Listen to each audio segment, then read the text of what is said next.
Hello, this video was created to help you better understand the construction and overall structure of the Blair Dress pattern.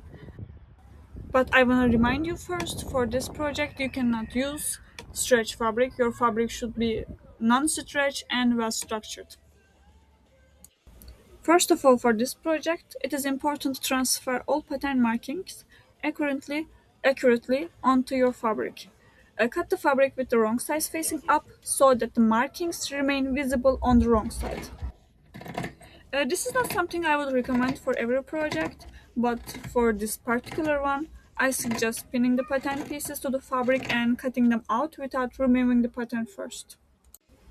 Make small snips cuts to mark the waist notches, the starting points of the pleats, the pocket notches, etc.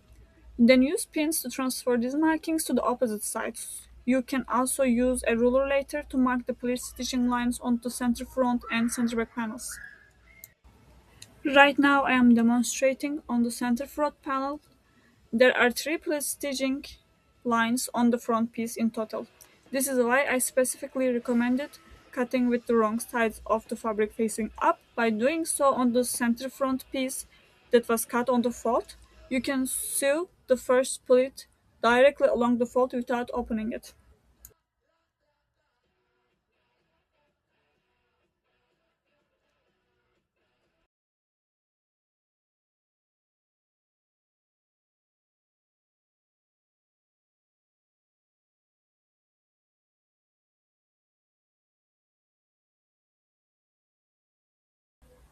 Now this first line closest to the fold is our first split stitching line. Sew along this line, stopping at the point indicated here in the pattern. We still have two more pleat stitching lines on the front center to sew.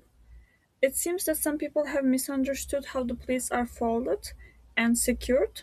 If you closely follow the steps I am demonstrating and refer to the markings on the pattern, you will be able to understand the construction much more clearly.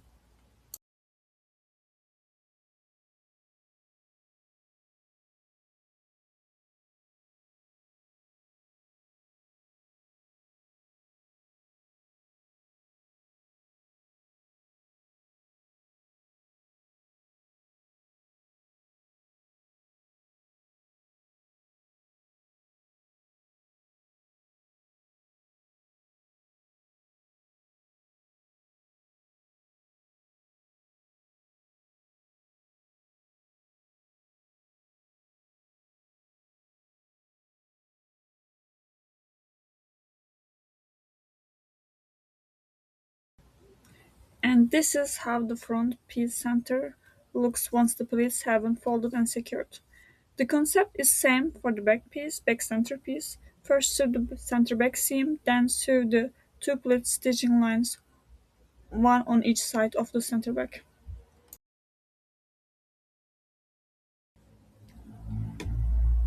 Now let's move on to the side panels. This part will be a little easier. Once again, transfer all markings to both sides of the fabric.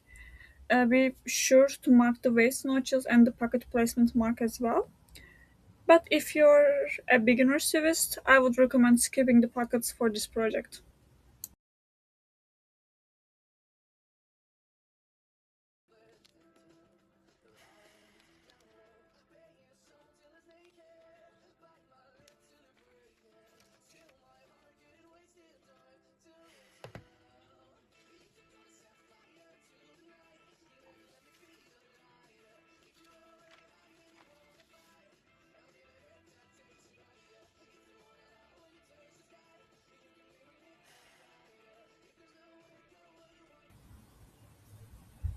Now as we close the opening on the side panel, we will also sew the pleat at the same time. Here I'm using a small hand passing stitch along the edge piece to help ease in the seam allowance. This step is not strictly necessary since there isn't any significant gathering involved, but it can make the sewing process a bit easier. As you could see here, there are pointed corners where the closing seam transition into the pleat. As you might expect, these points need to be matched carefully. Then, like this, fold the side panels, which was cut as one piece, right sides together, and sew along the marked lines.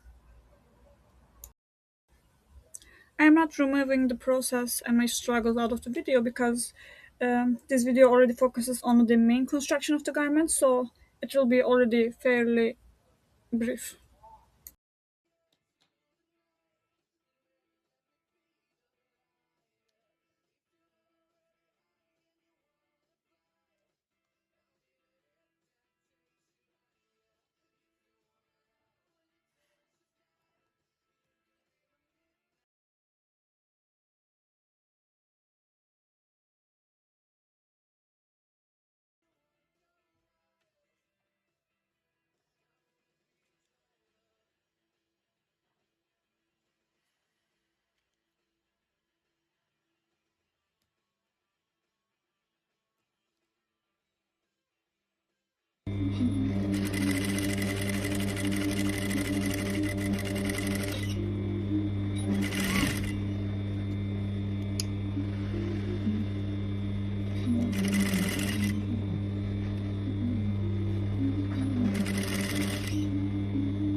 And this is the center back piece. As you can see, I sewn the center back seam and completed the pleat stitching lines. I made the back tie channels myself. I saw a simple method for making it in an Instagram Reels. If you message me on Instagram, I can send it to you. Use these channels only down to the waistline, as indicated on the pattern. I experimented here by extending them a little further to see how it would look, but I wasn't very happy with the result. I am attaching the channels that will hold the ties to the center back piece, stopping at the waistline. Like I said, don't lengthen it until the waistline, and make sure the exposed ends of the channel stays within the seam allowance so they will be enclosed in the seam and won't be visible from the outside. And pin the back side panels to the back center piece and the front side panels to the center front piece. When pinning the pieces together, I recommend starting by matching the waist marking first. Long pieces like this sometimes shift as you cut, but beginning at the waist help reduce the chance of misalignment. And sew them together. Afterward, finish the exposed raw edges with an overlock stitch.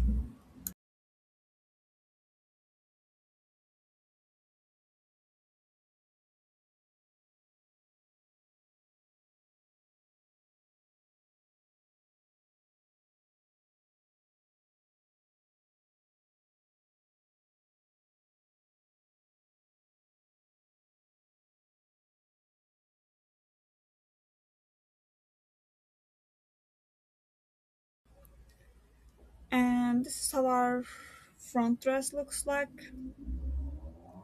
I'm showing the details if something missing. And this is the how the back of our dress looks like. As you can see, I also serged the sides because on the side I will add zipper and the pockets. But if you're a beginner, like I said before, skip the pockets because with zipper and pocket it might be a little bit complicating and hard.